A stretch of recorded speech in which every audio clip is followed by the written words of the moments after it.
Welcome to this week's edition of Freedom and Prosperity Radio, the weekly radio news magazine that we put together here at the Virginia Institute for Public Policy. My name is Joe Thomas. You can find our archives on YouTube. Search Freedom and Prosperity Radio.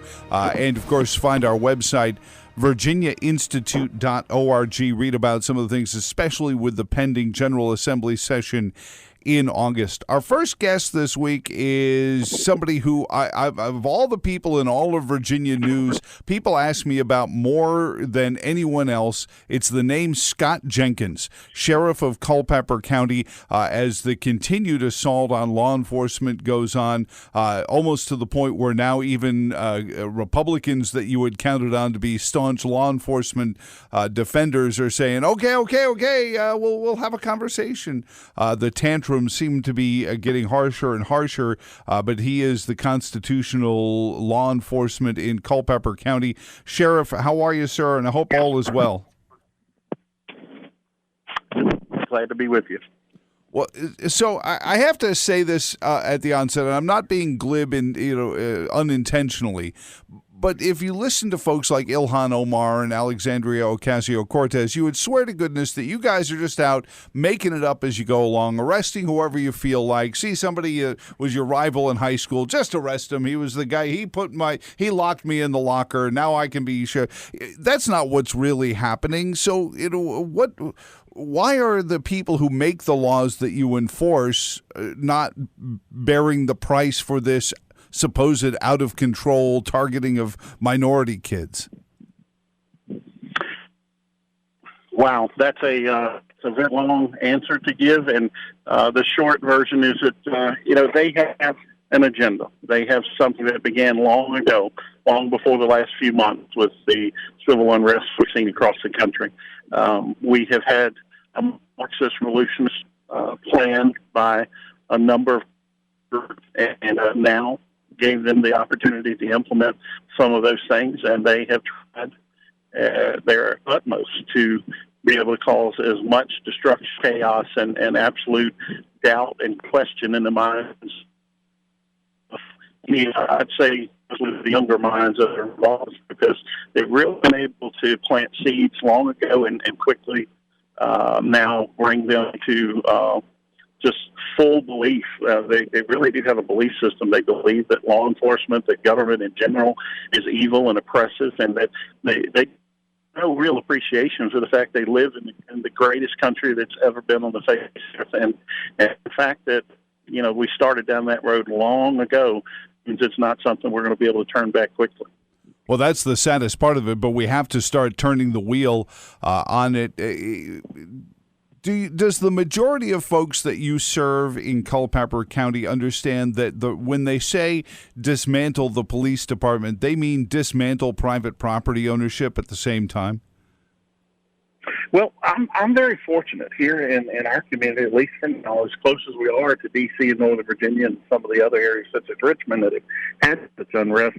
We have a wonderful core of people here, all walks of life, but specifically those who have, from minority communities that have stepped up on our behalf, meaning law enforcement as well as, government as a whole, has defended us and said, Culpeper is not like these other areas. We have good relationships that we have fostered for years. We've built on these relationships, and that's the reason we haven't had the problem that some areas have. But back to your point of just in general what you're saying, yeah, I would agree that they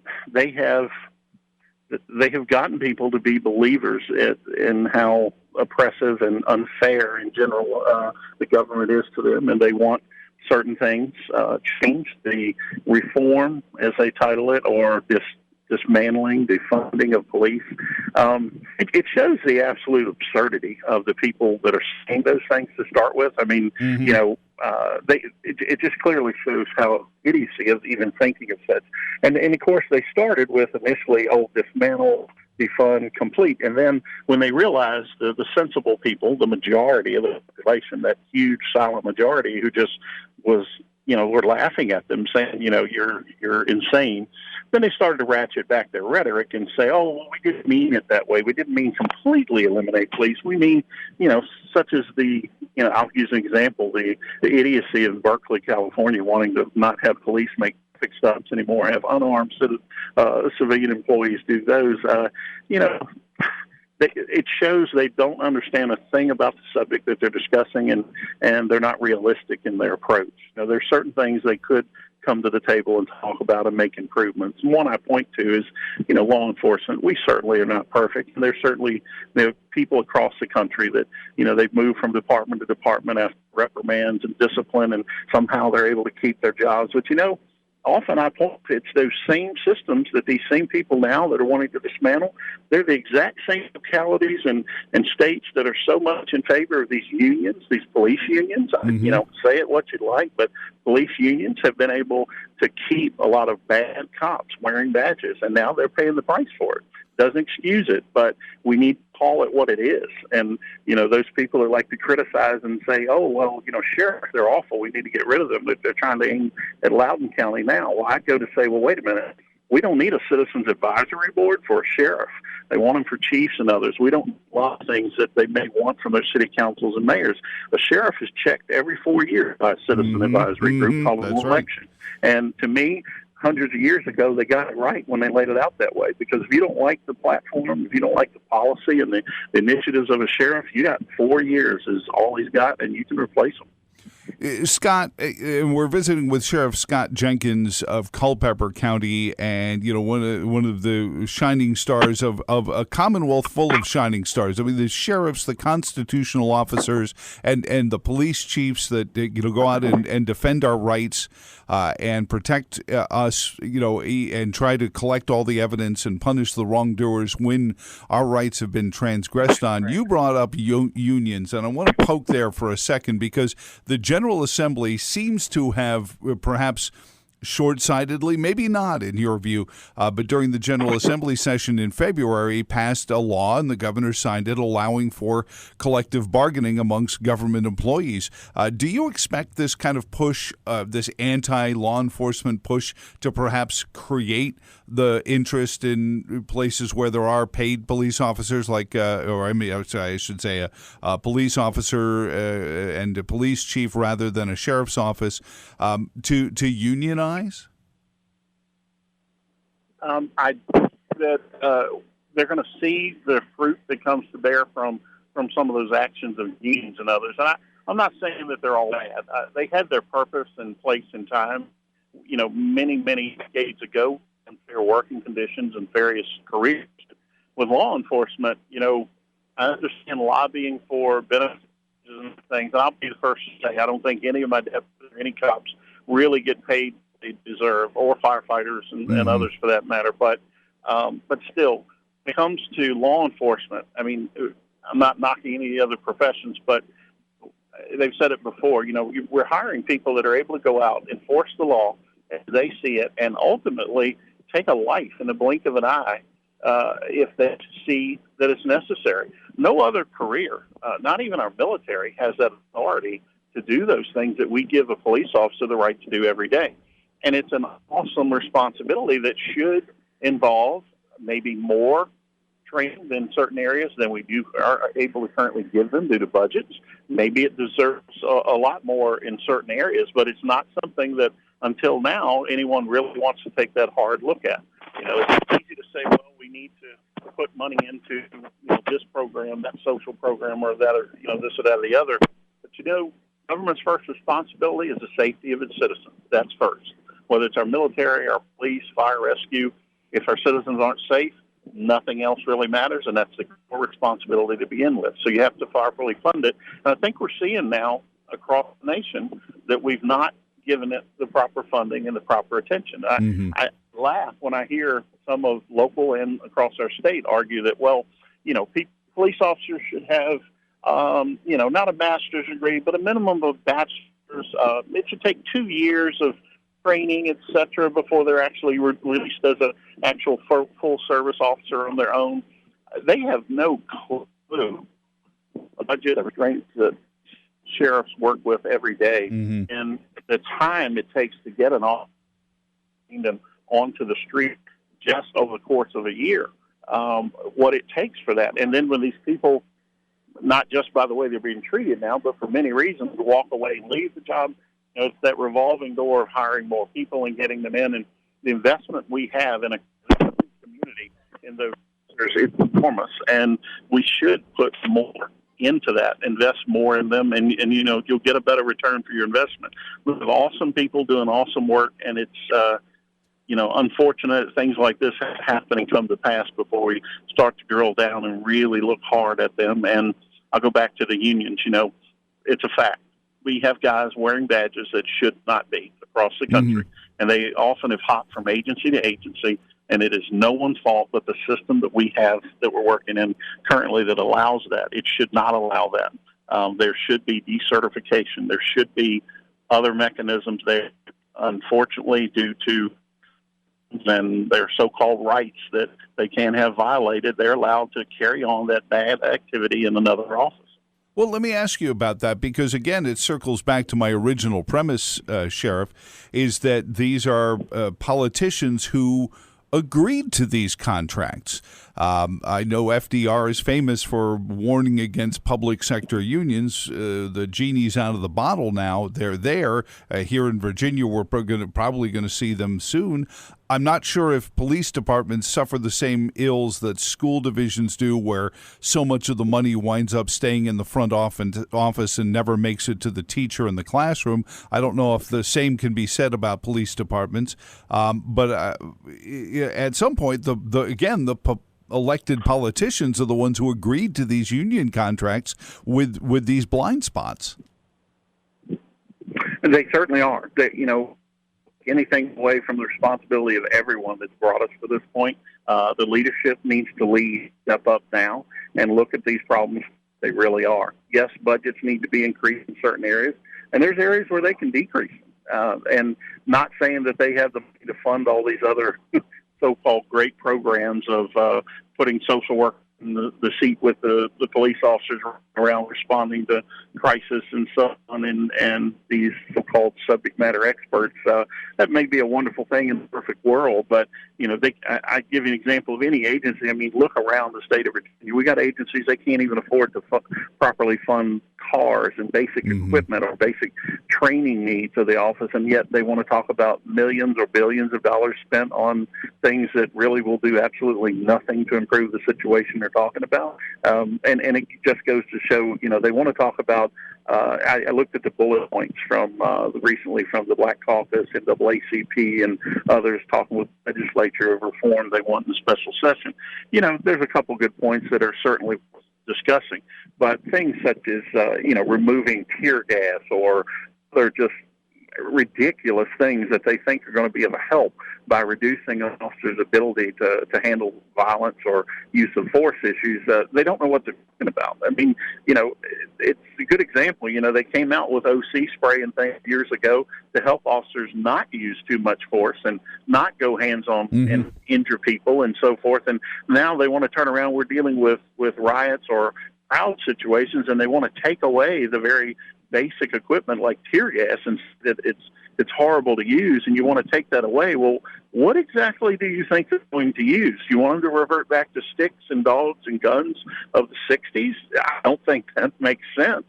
No, what they think is that they're going to have these liberal, just ridiculously lenient people in charge, mayors and city council members, that are going to basically tie the hands of police officers and say, stand back and watch the destruction take place. And I can tell you that's not going to go well in most of America. It goes fine in these liberal strongholds, but, there's a reason they don't go taking that approach out in rural America, because I can tell you it's an enormous, large, silent majority that's not going to tolerate that, and that includes the leadership of law enforcement in those areas. We're not going to tolerate and allow the same kind of violence, destruction, and not violence against the officers, not just the citizens. No, it's not going to go that well when you come to other areas such as Culpeper and others and try the same thing that they do in Richmond, and whether it be D.C. or other areas where, we simply have basic lines that are drawn. We have training that they're given in the police academy. I mean, we're not going to see 3, 4, 5 people pouncing on a police officer working a protest and assaulting and violently beating the officer with words. No, when I went to the police academy, it was real clear. When you got people attackers doing that, Sheriff, we've got officers scared to defend their own lives and are losing officers to death and serious injury nationwide because of these feckless leaders. They're not leaders. They're holding their figureheads of law enforcement that should turn their badges to allow their officers to be assaulted and treated that way and tie their hands, hold them back when they have duties. Well, to be attacked. It's ridiculous. Well, and you speak of, both sides of it. You say, listen, the police officers need to be held accountable, but, they also need to be defended for the fact that, quite honestly, when you go into the hornet's nest of people who are violating other people's rights on a day-to-day basis, odds are they're not going to want to go down for it because they want to continue to violate other people's rights. When you hear these folks talk about reform and they say community policing, and then you see this horrific shooting outside the funeral in Chicago where somebody just pulls up and shoots into a crowd of people, you say, well, what kind of community policing are you talking about? We watched it during the 20s in Virginia and through lots of the South where neighborhoods started community policing, and that was horrific and it was horrible, and we wanted to stop that kind of behavior. We seem to be inserting the rule of man over the rule of law. Sheriff? Well, no. It goes back to these people. They have agendas. They're not. They are not that stupid or ignorant of what needs to be done or what the issues are. If they are intelligent, they know what they're doing. And I point to that community policing that you're mentioning. What is more basic to community policing mentality and the overall mission of community policing than an officer in the schools with elementary school students? Mm-hmm. They want to remove SROs and air officers and police officers from schools because supposedly it puts fear into children when they see the uniform and so on. What a load of crap. You can't get more of talk about a solid impression and a relationship that lasts a lifetime of that child who maybe had a bad experience from an officer visiting his home or something at 5, 6, 7 years old, but suddenly I have them in my county where they create a bond, that SRO. As soon as they get past that initial introduction and start seeing them every single day in their school, and they come to trust them and become friends with them, and they become lifelong friends. And some of them, I literally have hired them. Some of these kids that have come up through the school system became sheriff cadets in our program here, and then later become deputy sheriffs. It's ridiculous, but these people know what they're doing. They talk about reform. They want, they talk about community policing, but I'm lucky. My community.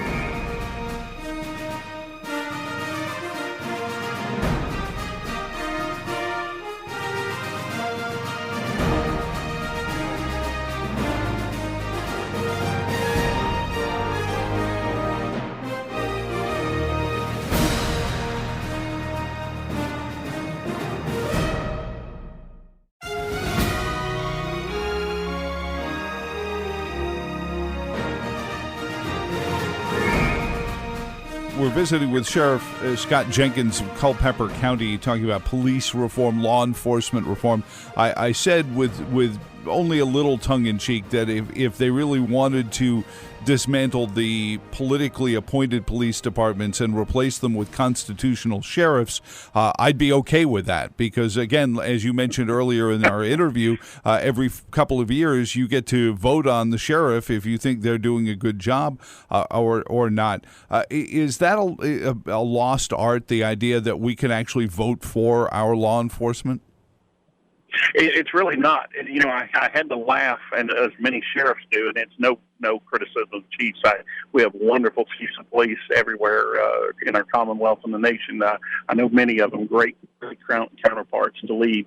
But the position of a chief, obviously, by nature, has to answer to a town manager, or city mayor, or what have you, the form of government they have.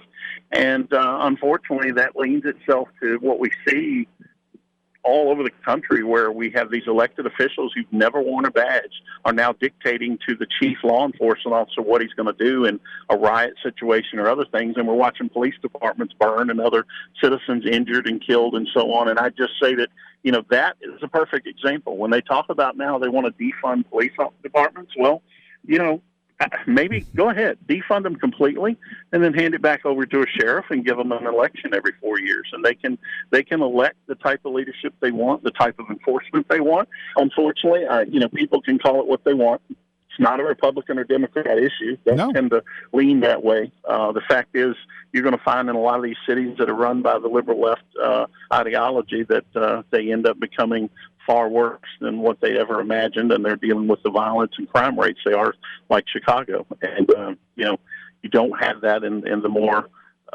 conservative leaning communities across the country. Our flagship city is Charlottesville. Stop snickering. I hear you all in the audience snickering. But the city council laughably this past week voted for a piece of paper that says we're not going to permit warrior training anymore, and then the police chief says we don't do warrior training. But that doesn't matter. They're on paper saying we're against warrior training, which I guess presupposes that any police officer is taught like a soldier would, that any interaction is an interaction with an enemy combatant. Do you see any of that? Is that a thing? And conversely, if you hire a deputy that has just come back from theater, maybe they're a Marine or a ranger or some military personnel, is there a training period to make sure they understand that these are citizens now, not enemy combatants? Is that an issue at all? I would say there is some fair criticism in some agencies across the country, and I'm certainly never going to criticize their veterans. They fought for our country, and I actively recruit them all the time. We look for a member of Virginia Values Veterans Program. We hire at least one out of every 3 veterans to our office. But that said, no, it's not their police academy training and the mentality that's taught to them from that mindset of a warrior.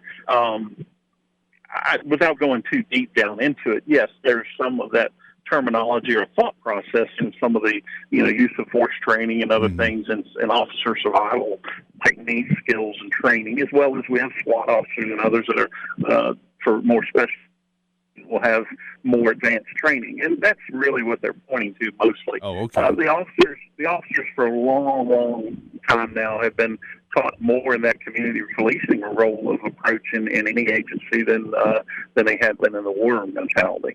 Every agency is different, but generally, by and large, it's not a big problem. I think it's part of that agenda, and it's an easy thing to point to because in times of these crises, they can point to the guy in the scary-looking clothing and the scary-looking vehicle that was called out for a specific mission. That's not your day-to-day officer's uniform or vehicle or so forth, and it's certainly not the same approach as a crowd control unit.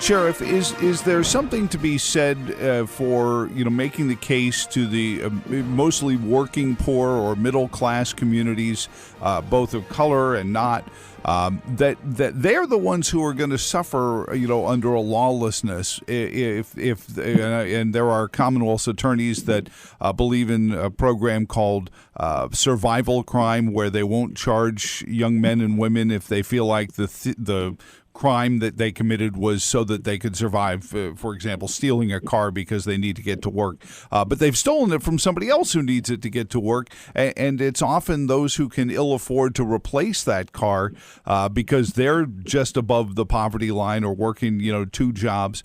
They're the ones who are going to suffer disproportionately if we, relax our law enforcement. They are, and that's such a huge thing to discuss. I don't even know where to begin and what to say, other than I understand. I've listened to that argument and that approach that some of them want to take. In short, I would just say that you can't reward the bad behavior and go down that road generally. Now, yes, when you look at the incarceration rates, you look at recidivism, and you look at the communities that are most affected, I'd be the first to say, yes, there may be some techniques and ways that you could manipulate the system in the court level, not on the street level, but at the court level with the dispositions. That would be the right approach to take in giving them options rather than simply a jail cell. And I won't go into further detail with that, but it simply said that's one logical way to maybe attack it. The other thing is, when we talk about the minority communities, it doesn't matter whether it's it can be Asian, Hispanic, Black, whatever walk of life. We need more people like that. Yes, they don't like the fact that, I'm a white male. I can't change that. But they don't like the fact that there are too many that look like me in a particular profession. Well, let's change it. There are no glass ceilings. We have equal rights. We've had the ability for decades, and I understand there's different levels of whatever they want to term it, but, challenges or so-called discrimination, I can tell you by and large, I use my officer as an example, we can't get enough applicants of minority community. We try to recruit. Mm-hmm. And I just say to them, my biggest message is, if you want to change that system, you got to talk to your friends, your relatives, and others. Have them step up and put on that uniform, wear that badge, and help change the system from within. Their voice can be heard just as loud or louder when they're on the inside, helping to make a positive change. Working in the law enforcement profession. Is the law enforcement, where I grew up, big city, but with precincts, so you sort of knew who the law enforcement officers were. They had regions, fairly, small enough to cover quickly. Are we too centralized in law enforcement? Is too much coming from the Department of Justice, funding wise and rule wise, or do we need more support federally? I think that.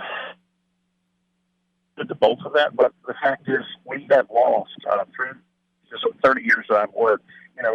We were doing community policing, as you may term it, before that name was ever attached to it. We did. Now, granted, populations were smaller, but it wasn't just based on the population. The approach, the entire mindset of law enforcement, the way that the family unit was at the time from the 90s, it has greatly changed. You have a complete system that is designed to reward bad behavior, to reward those financially, to have fatherless homes, to have kids growing up generations now that, if you have a young man who's in his teens and has never had a male influence other than the peers that he runs across on the street in his neighborhood and others that generally lead him down a bad path, we're going to get that constant repetition thing result.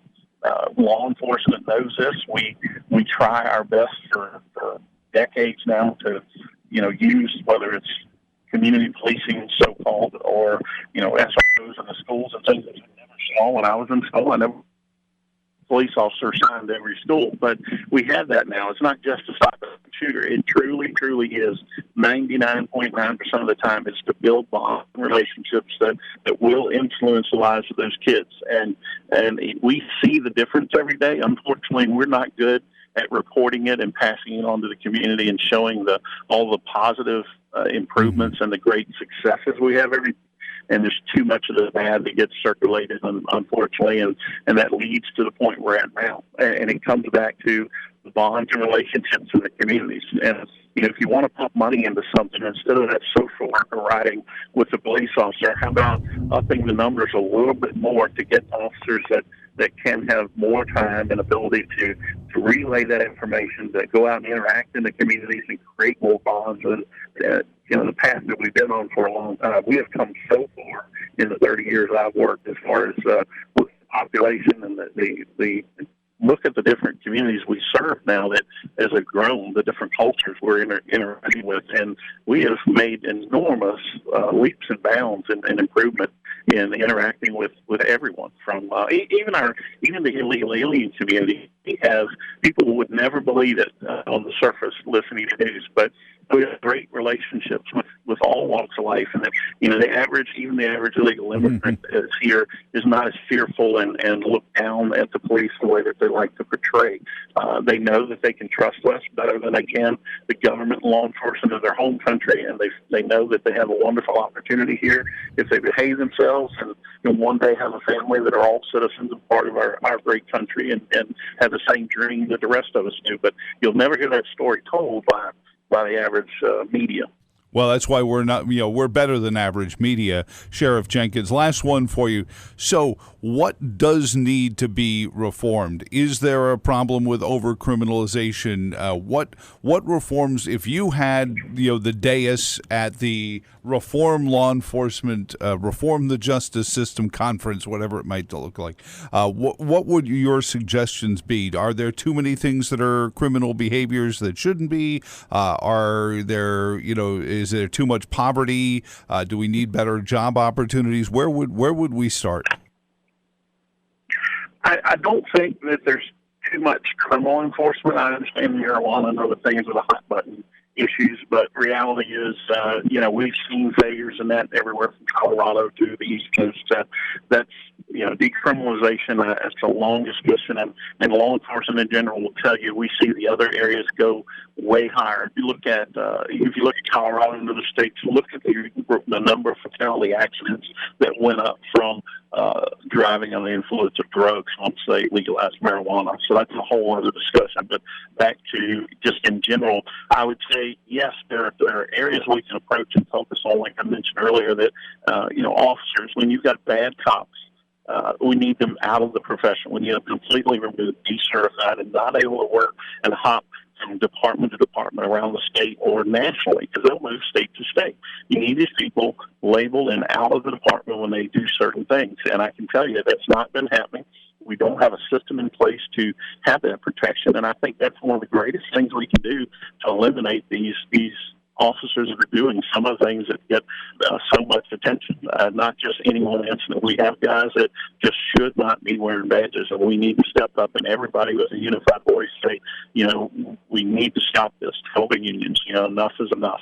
You can't just have this blanket protection that you're going to be having your career salvaged no matter almost anything that you do is going to be protected, and you're going to be shuffled off to some quiet corner until you can receive your pension. There's too much of that going on for too long, and it needs to stop. Sheriff Jenkins, thank you so much for your visit. Culpeper is so lucky to have you, and bless you and all of your deputies for continuing in this time to, be strong for it, because, boy, it would be so easy just to turn tail and run, and we're lucky that we don't have that kind of timber in our law enforcement community. So thank you for your time this week on Freedom and Prosperity Radio, and we'll talk to you again very soon. Thank you, sir. Appreciate it. Investigative journalist John Solomon is back with a brand new book, and he's up next on Freedom and Prosperity Radio.